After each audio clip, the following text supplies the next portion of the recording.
C'est comme ça que ça s'est passé. Écoutez, écoutez. C'est l'amour de Jésus suspendu à la croix qui m'a donné la vie et rempli de foi. Y'a plus rien chez l'homme méchant pour briser ma joie. C'est l'Esprit de Jésus qui m'a mis sur la... Bonjour à toutes et à tous au nom du Seigneur Jésus-Christ de Nazareth. Que la paix de Dieu qui surpasse toute intelligence garde nos cœurs et nos pensées en Jésus-Christ. Que Dieu donc bénisse la Martinique, bénisse la Guadeloupe, bénisse la Guyane française et bénisse tous ceux qui reçoivent cette émission là où ils sont. Que le Seigneur vous accorde sa grâce de recevoir sa parole au nom de Jésus. Je veux donc le prier afin que je sois assisté par son Esprit pour que tout ce que je dirai puisse réellement être en conformité avec sa volonté. Père, merci pour ta bonté et ta fidélité. Merci, Père Saint, pour ta parole. Donne-moi encore en ce jour de la dispenser droitement, Seigneur, avec vérité, afin que tous ceux qui écouteront la reçoivent comme étant la vérité qui vient de toi. Merci pour ton esprit, Seigneur, sachant que sans toi, je ne peux rien faire. Je te bénis et je bénis ta parole dans nos cœurs, afin, mon Dieu, que par ta puissance, elle porte le fruit que tu attends. Mon Dieu, mon Père, sois béni et glorifié dans le nom puissant de Jésus-Christ. Amen. Dieu donc soit glorifié, Dieu soit béni. Je ferai lecture en ce jour dans le psaume 27. Je lirai du verset 1er jusqu'au verset 6. Un psaume de David où David dit ceci: « L'Éternel est ma lumière et mon salut. De qui aurais-je crainte? L'Éternel est le soutien de ma vie. De qui aurais-je peur? Quand des méchants s'avancent contre moi pour dévorer ma chair, ce sont mes persécuteurs et mes ennemis qui chancellent et tombent. Si une armée se campait contre moi, mon cœur n'aurait aucune crainte. Si une guerre s'élevait contre moi, je serais malgré cela plein de confiance. Je demande à l'Éternel une chose que je désire ardemment. Je voudrais habiter toute ma vie dans la maison de l'Éternel pour contempler la magnificence de l'Éternel et pour admirer son temple. Car il me protégera dans son tabernacle. Au jour du malheur, il me cachera sous l'abri de sa tente et il m'élèvera sur un rocher. Et déjà ma tête s'élève sur mes ennemis qui m'entourent. J'offrirai des sacrifices dans sa tente au son de la trompette. Je chanterai, je célébrerai l'Éternel. Amen. Voilà un homme, David, roi d'Israël, un homme qui faisait confiance à son Dieu. Parce que David savait que Dieu le gardait, le protégeait dans l'adversité, tout simplement parce qu'il a fait de son Dieu son soutien. Le verset 1 de ce psaume 27, il dit « L'Éternel est ma lumière et mon salut. De qui aurais-je crainte? L'Éternel est le soutien de ma vie. de qui aurais-je peur? Voilà un mot qui caractérise le temps actuel. Tout est là pour faire peur, tout est là pour mener dans une certaine crainte. Mais ce mot, le mot peur, qui veut dire crainte violente, éprouvée en présence d'un danger réel ou un danger imaginé ou encore imaginaire. Voilà la définition de ce mot peur. Et effectivement, lorsque l'on considère le temps actuel, il y a des choses qui font peur. Mais David a identifié ceux qui auraient pu lui faire peur. Il a identifié des méchants. Et quand il dit « quand des méchants s'avancent contre moi pour dévorer ma chair », il a identifié ses persécuteurs, ses ennemis. Il dit que ce sont mes persécuteurs et mes ennemis qui chancellent et tombent.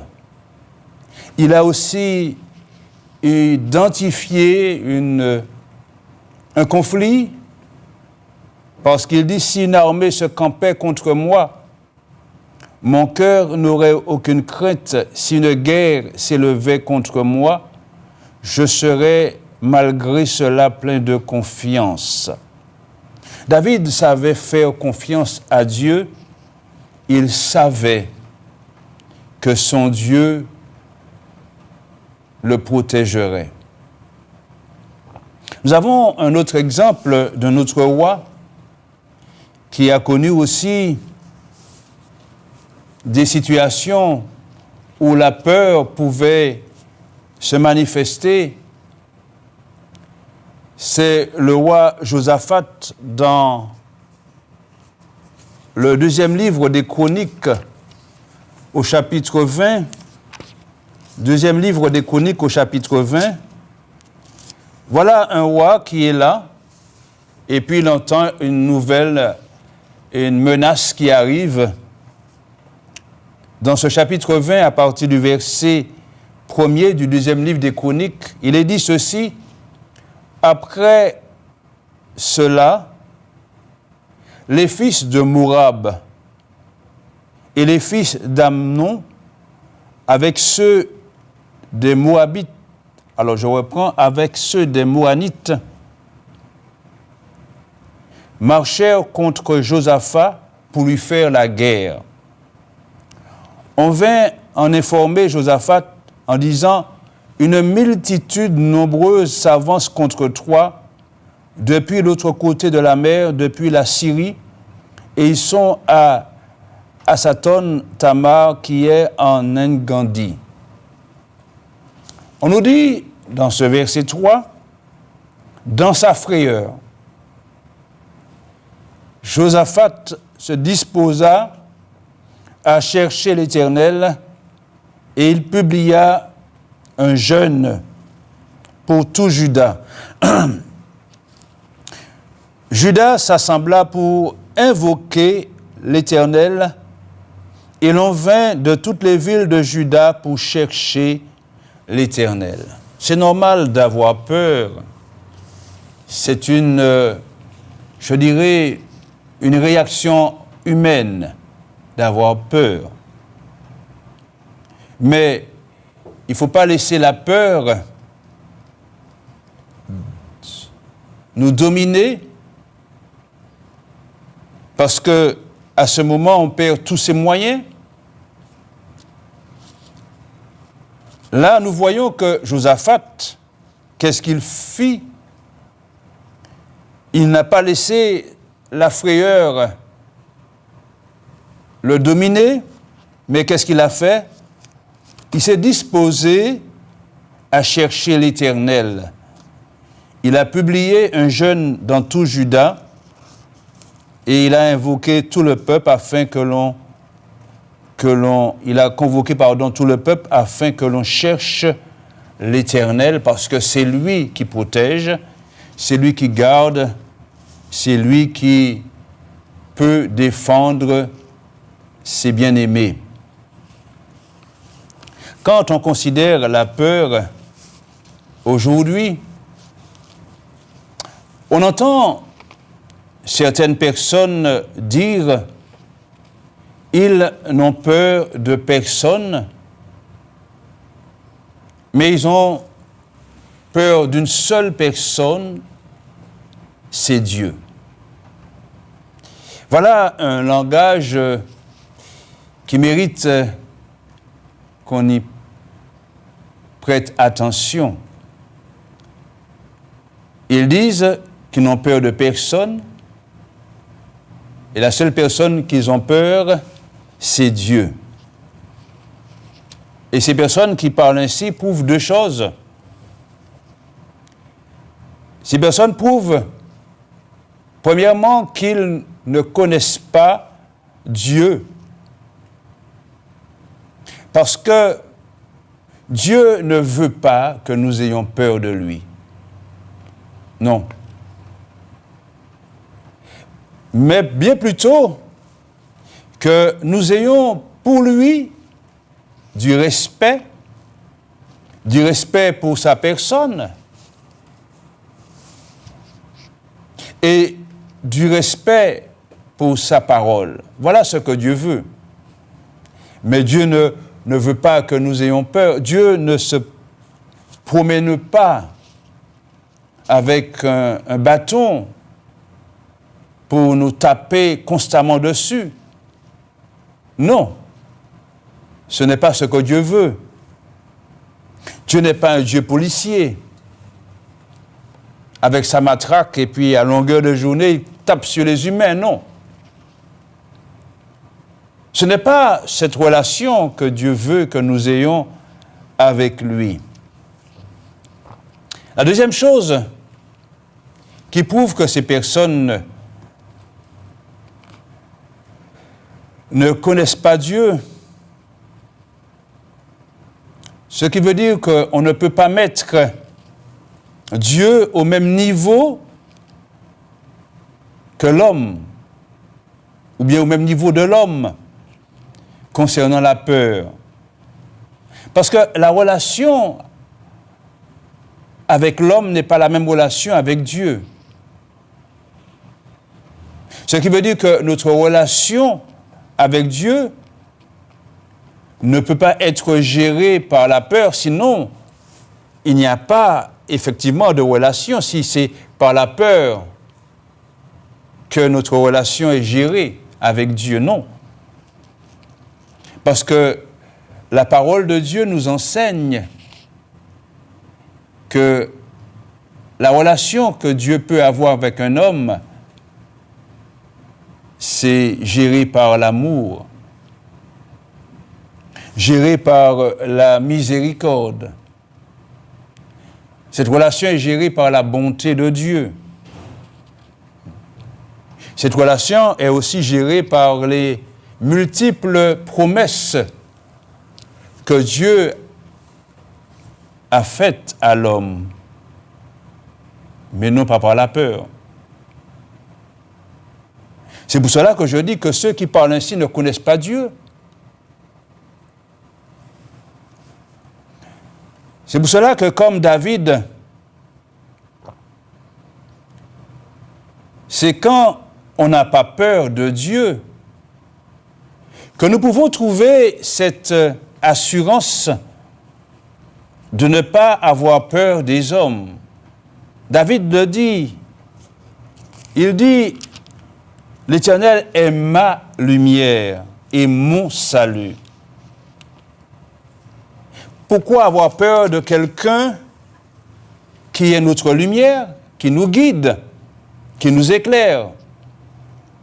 Pourquoi avoir peur de quelqu'un qui est notre salut? Ça veut dire celui qui peut nous sauver de quel que soit le danger. Et c'est pour cela qu'il dit, de qui aurais-je crainte? Puisque c'est l'Éternel qui me garde, qui me protège, qui me préserve. L'Éternel est le soutien de ma vie. De qui aurais-je peur?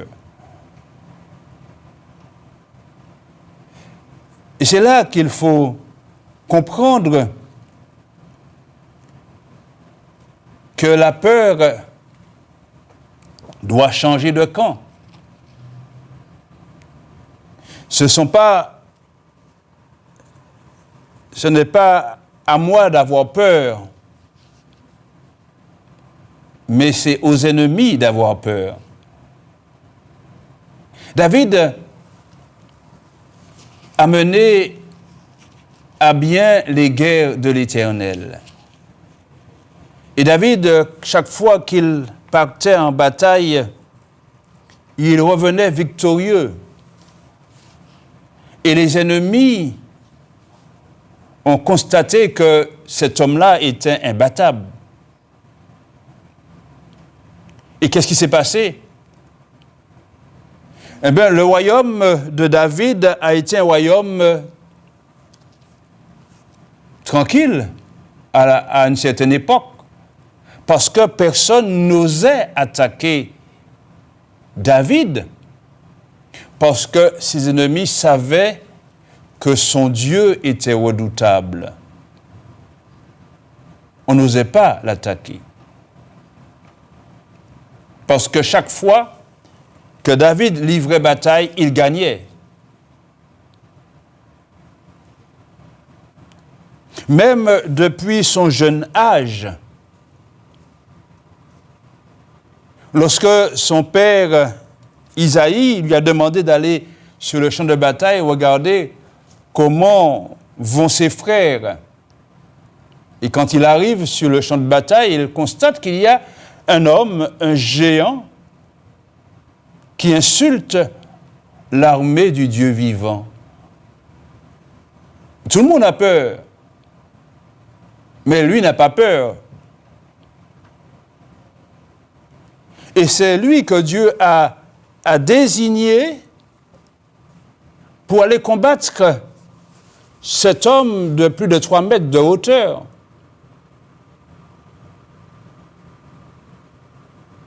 David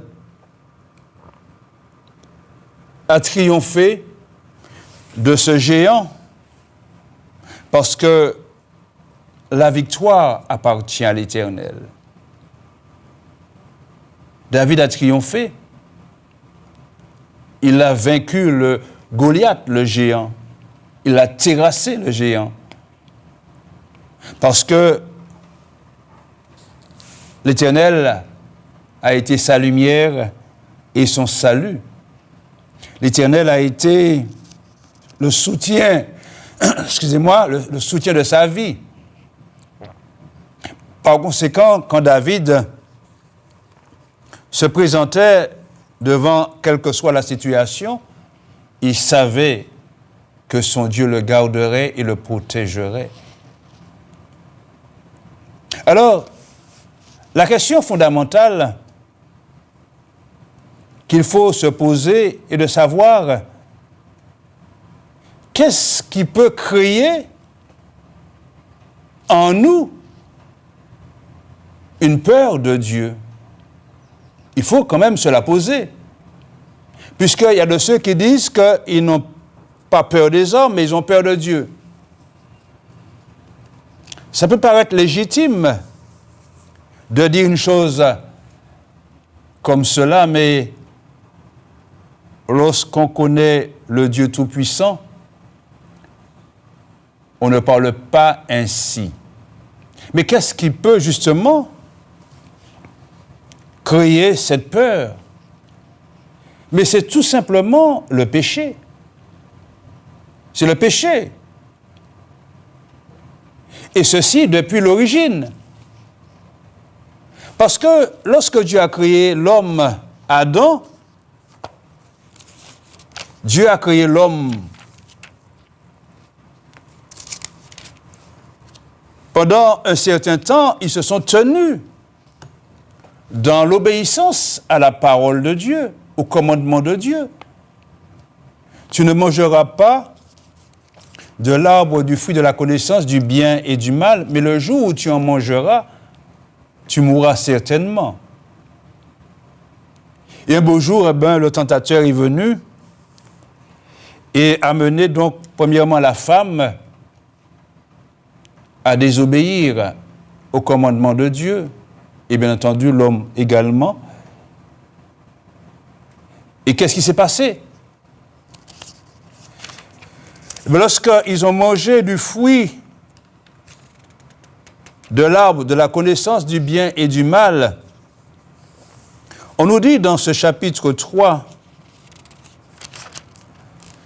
du livre de la Genèse, à partir du verset 7, les yeux de l'un et de l'autre, donc de l'homme et de la femme, s'ouvrirent et ils connurent qu'ils étaient nus. Ça veut dire qu'ils ont découvert, leur nudité a été découverte à leurs yeux comme le symbole de leur état de péché. Ils connurent qu'ils étaient nus et ayant cousu des feuilles de figuier, ils s'en firent des ceintures. Ils étaient jusqu'alors dans l'innocence. Mais une fois qu'ils ont désobéi, ils sont entrés dans la responsabilité morale ou encore dans la conscience, conscients de ce qu'ils ont mal agi, conscients de leur état de péché.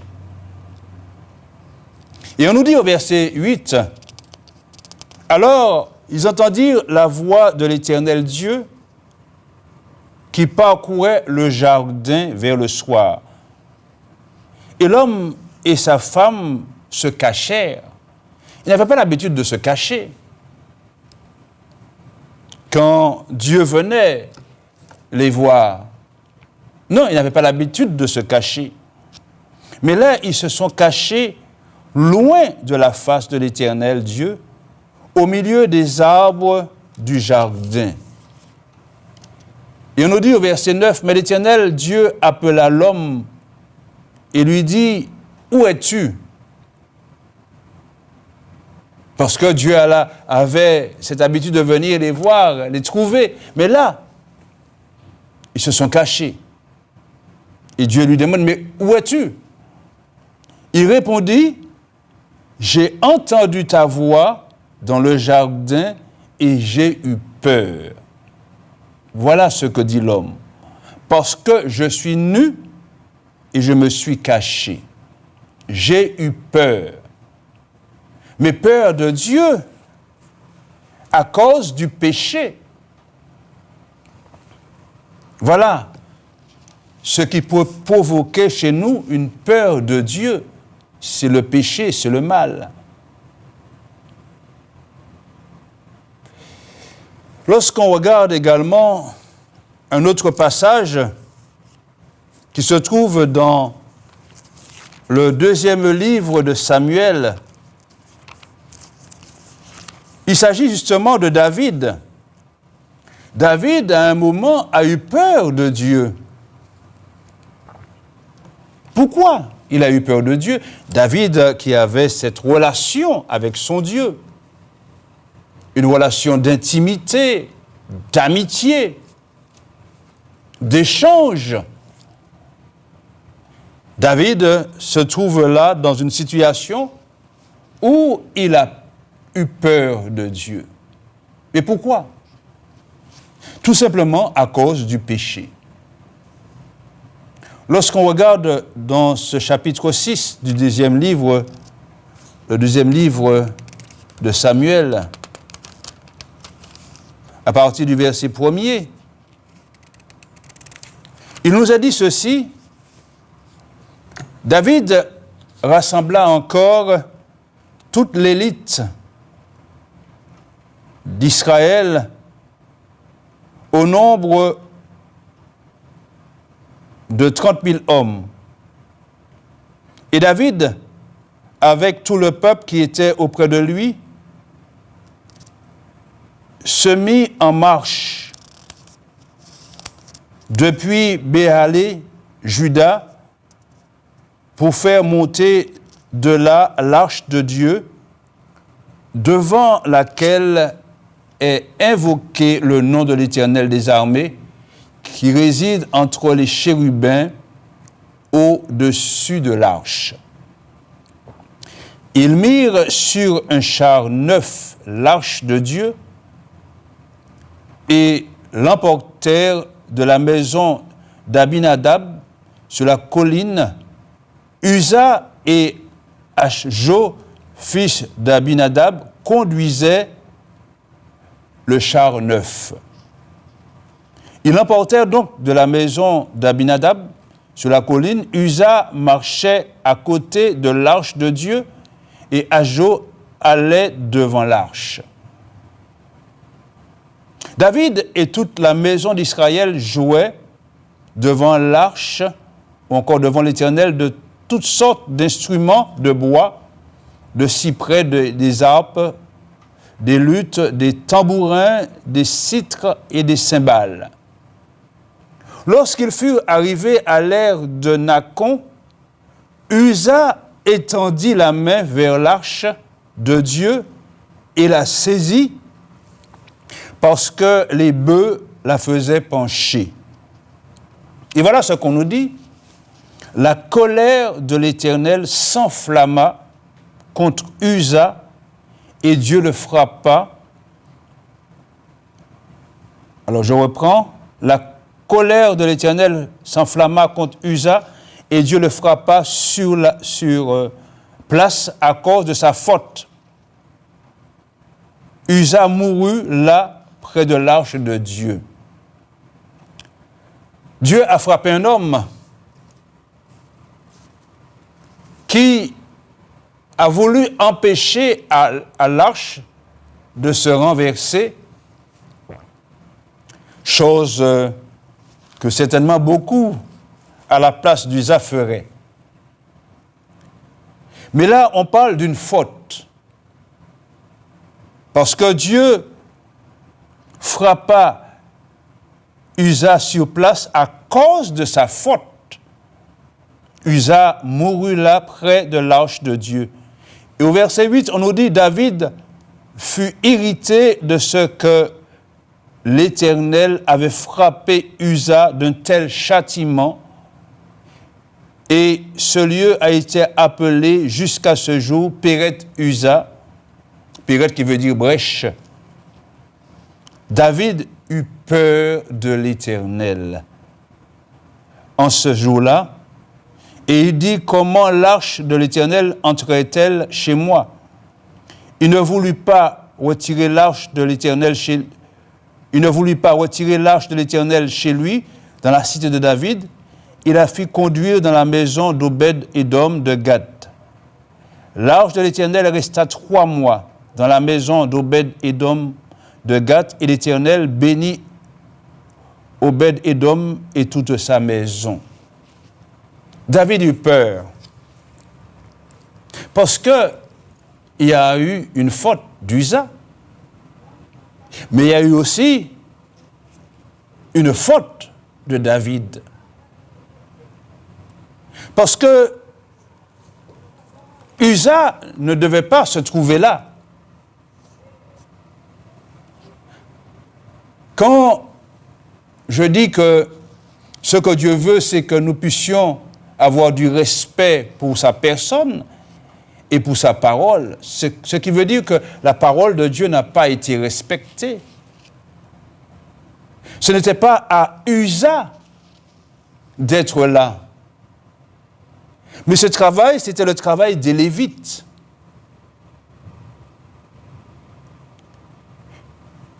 Et parce que Uza a touché l'arche du propitiatoire, là où Dieu vient rencontrer son peuple,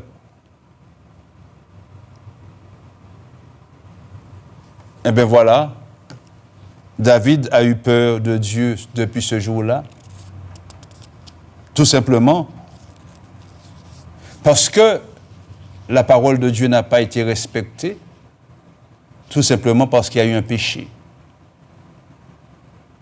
Celui donc qui veut avoir une bonne relation avec Dieu, non pas géré par la peur, mais géré par l'amour et géré par la parole de Dieu, celui-là ne peut avoir peur de Dieu.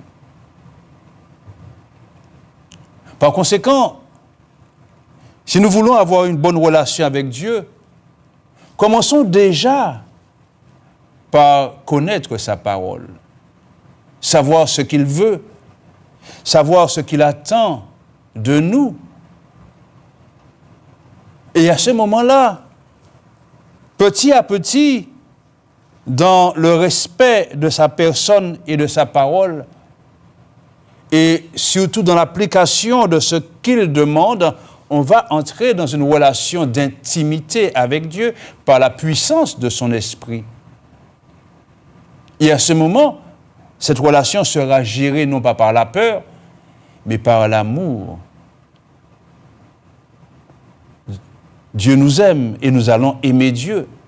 Parce que le Seigneur Jésus dit que c'est celui qui garde mes commandements, c'est celui-là qui m'aime. Il est donc important pour vous de changer de langage. Et pour changer de langage, il faut déjà commencer par respecter la parole de Dieu. Et c'est quand nous allons respecter la parole de Dieu que toute peur quittera le cœur et la confiance en Dieu va prendre la place. Et la parole de Dieu sera là comme le garant de cette relation-là. Que Dieu donc accorde à chacun d'avoir cette relation par Jésus-Christ avec Dieu et vivre avec cette relation-là je dirais une expérience heureuse avec Dieu. Parce que ce que Dieu veut, c'est d'avoir cette communion avec celui qui vient à lui, celui qui croit en lui. Que son nom donc soit béni et que son nom soit glorifié.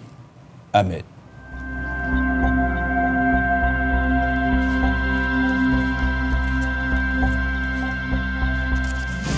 C'est l'amour de Jésus. Il faut que vous m'écoutiez. C'est l'amour de Jésus Qui m'a sauvé la vie, C'est l'amour de Jésus m'a transformé. C'est l'amour de Jésus Mais c'est l'amour de Jésus. Mais c'est comme ça que ça s'est passé.